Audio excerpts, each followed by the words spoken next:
이분과 정진합니다. 저는 국립암센터의 권병세 교수님과 카이스트의 이상엽 교수님이 연구하여 작성하신 것에 대한 내용을 말씀드리도록 하겠습니다. 먼저 면역 항암 치료제에 대해서 간략하게 인트로덕션을 말씀드리겠습니다. 암의 원인을 한마디로 말하자고 하면은 우리 몸에 있는 유전자가 돌연변이가 생겨서 이로 말미암아서 단백질들이 변형이 생깁니다. 이 변형이 된 것을 기반으로 해서 세포 분열이 촉진이 되고 그래서 암덩어리가 만들어지게 되는 겁니다.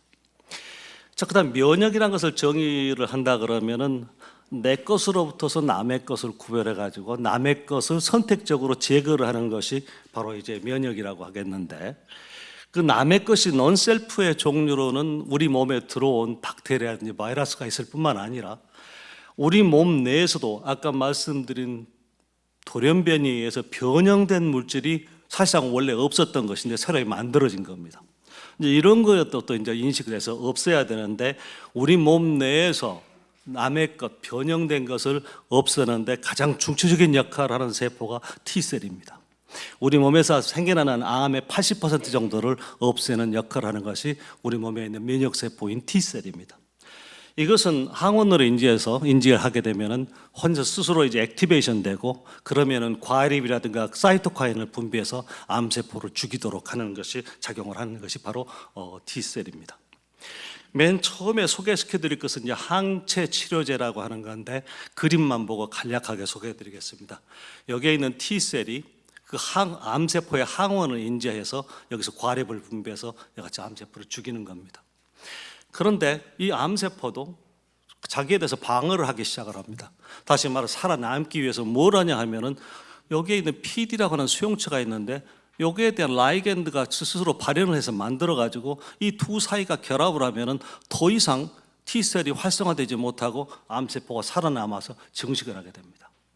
그래서 여기에 대해서 과학자들이 아이디어를 얻은 거는, 그럼 이 두 사이를 갖다가 결합을 하지 못하면 되지 않겠느냐 해가지고, 결합을 못하게 하는 항암제가 바로 뭐냐 하면은 PD-1에 대한 항체를 만들고 위쪽에 있는 것에서 항체를 만들어서 두 사이를 결합을 못하게 합니다. 그러니 결합을 안 되게 되니까 다행히 T셀은 다시 활성화되고 암세포를 죽이게 되는, 이것이 바로 소위 말하는 항체 치료제입니다. 굉장히 지금까지 나온 것 중에서 유일한 면역 항체 치료제로서 2020년도에 90조 정도에 판매를 했는데 2030년도에는 200조를 훨씬 넘어갈 거라고 하니까 굉장히 유망한 항암제가 될 것 같습니다. 다음으로는 세포 치료제입니다. 이 사람을 암 환자라고 생각을 했을 때 이 사람이 이미 T셀을 항암 작용 T셀을 가지고 있음에도 불구하고 아까 같은 것 때문에 잘 못합니다.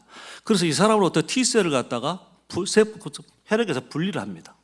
분리를 해가지고 암의 항원 병원된 것을 훨씬 더 잘 인지를 할 수 있게 하고, 그 다음에 이 T셀을 훨씬 더 증식도 잘하고 더 잘 활성화되도록 소위 말해서 리컴비넌트하게 만들어낸 것이 바로 카이메릭 안티젠 리셉터라는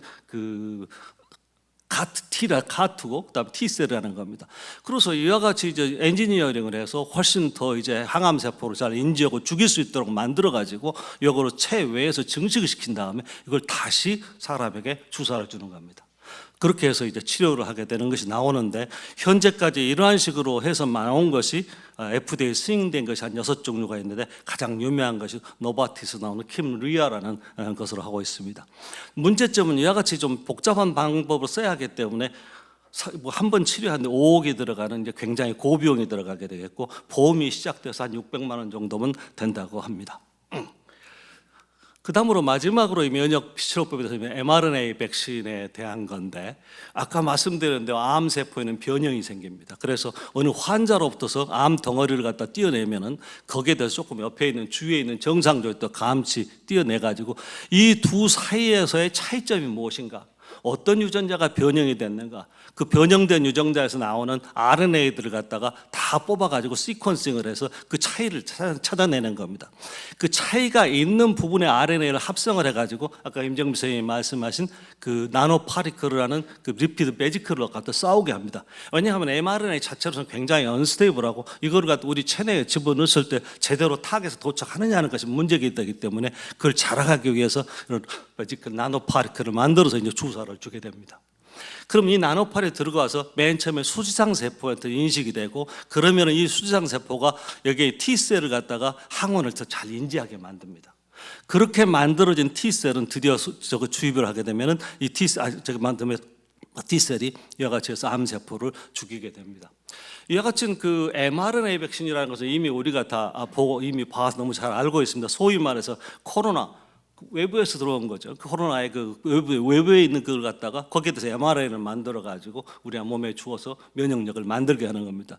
그와 같이 그 쉽고, 그래서 1년 이내에 만들어지게 됐는데, 이것도 더욱이 이제 개인 각각에 대해서도 퍼스널라이즈 할 수 있도록 해서 굉장히 앞으로 각광을 받는 치료법이 될 거라고 생각을 합니다. 그러면서 이제 그 아까 처음에 말씀드린 항체 치료제가 가장 이제 잘 활용되고 있고 가장 지금 각광을 받고 있는데, 나머지 두 번째 소개했던 카트라 mRNA 백신도 앞으로 굉장히 수랜드가 좋은 상태입니다만은 현재까지로서는 1 이상 정도 있고 3상으로 간 거는 겨우 한두 가지 정도밖에 되어 있지는 않습니다. 자, 그다음으로 이제 이상엽 교수가 이제 했던 합성 생물학에 대해서 시간에 잠깐 짧게 소개해드리도록 하겠습니다. 이것도 좀 생략을 하고, 이게 하나의 미생물 진흥으로 좀 봐주시기 바랍니다. 그러니까 됐는데, 진화학적으로 자기 생존에 아주 필수한 것은 있지만은 생존에 도움을 주는 유전자들도 이렇게 많이 있습니다. 아주 필수는 아니죠. 그렇기 때문에 여기에 있는 유전자를 다 걷어내고 사람에 필요한 화학 물질을 만들어내는 유전자를 이와 같이 모듈로 쭉 만들어 가지고 여기에다가 잡아넣는 겁니다. 그래서 이와 같이 새로운 신기능의 미생물 합성을 갖다가 생명체를 만들어냅니다. 이 새롭게 만드는 식물 가지고 지금까지만 이와 같이 여러 가지의 우리 인간에 필요한 화학 물질을 만듭니다. 예를 들어서 에탄올, 부탄올, 그다음에 아미노산, 숙신산, 그리고 단백질까지도 만들어냅니다. 실크 단백질 같은 건 우리 그 방탄복에 사용할 수 있어서 일반 철보다도 10배는 더 강하다는 걸 갖다가 만들어내는 겁니다. 이와 같이 이제 그 유용 화합물을 갖다가 엔지니어링을 새로이 합성된 이제 그 생물체로 만들게 하게 되고요. 자, 그다음으로서는 이 합성 생물학으로 사용할 수 있는 분야가 바로 이 뭐냐 하면은 에너지뿐만 아니라 에너지 쪽으로 되겠습니다. 이거는 아주 좀 센세이셔널한 것입니다. 소위 말해서 대장균으로 하여금 휘발유를 만들겠다고 해서 이상엽 교수가, 카이스트 이상엽 교수가 네이처에다가 논문을 만들었던 아주 유명한 논문입니다. 비록 그 실용적으로는 리터당 500mg밖에 안 나오기 때문에 실용화에서는 언제가 사용도 될지 모르겠습니다만은 아주 획기적인 그 논문입니다. 지방산이라고 하는 것은 15개에서 25개 정도의 카본으로 연결되어 있는 건데, 박테리 이콜라이가 대장균 이걸 만드는 이유는 두었다가 나중에 에너지가 필요할 때 다시 분해해서 에너지를 만들고자 할 때 사용하는 것이 지방산입니다. 그렇기 때문에 이 지방산을 분해를 못하게 하도록 그 분해하는 그 유전자를 제거시켜 버립니다. 그 다음에는 여기서 그 지방 만들어 가면서 10개에서 15개 정도 소위 말하는 휘발유와 비슷한 카본의 체인 랭스 정도를 만들어지게끔 다른 효소들을 갖다가 다 외부에서, 어떤 경우는 다른 크로스티움 다른 박테리아에서, 어떤 경우는 아라비옵시에서 식물에서의 유전자를 빼가지고 이 지방산으로부터서 그 휘발유를 만들어냅니다. 결과적으로 만들어낸 게 탄소가 9개에서 12개, 이것도 얼마든지 휘발유를 자동차에 넣고 사용할 수가 있습니다. 이거를 갖다 만들게 된 겁니다. 그래서 이같이 이제 좋은 논문을 발표하게 됐고요. 마지막으로 환경과 의학 분야에서도 사용을 할 수가 있습니다. 한마디로 말씀드려서 이게 무슨 플라스틱을 만드는 공장이라고 생각을 하시면은, 다행히 거기에서 이제 그 플라스틱의 쪼가리라든지 그 폐기물이 나오겠죠.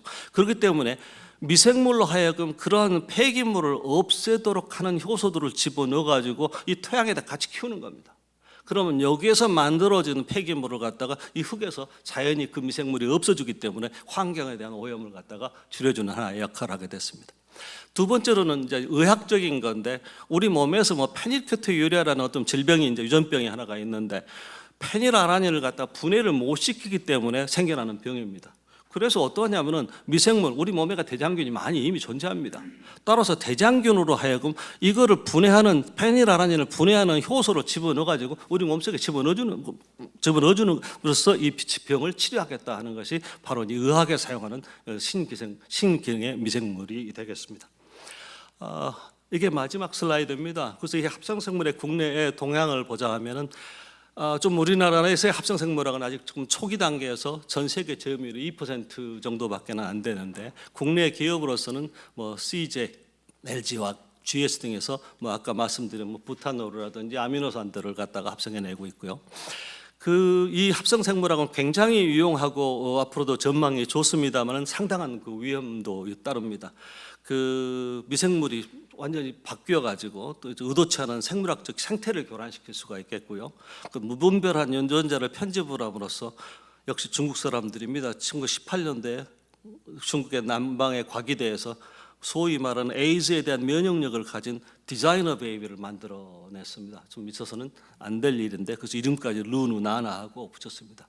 그래서 규제를 위해서는 이제 바이오의 안보 정책을 수립을 해야 될 것이고, 또 그 다음에 연구 자유와 안정성에 대한 규제의 조화를 잘 이루어야 할 것으로 생각합니다. 이상 마치겠습니다. 감사합니다.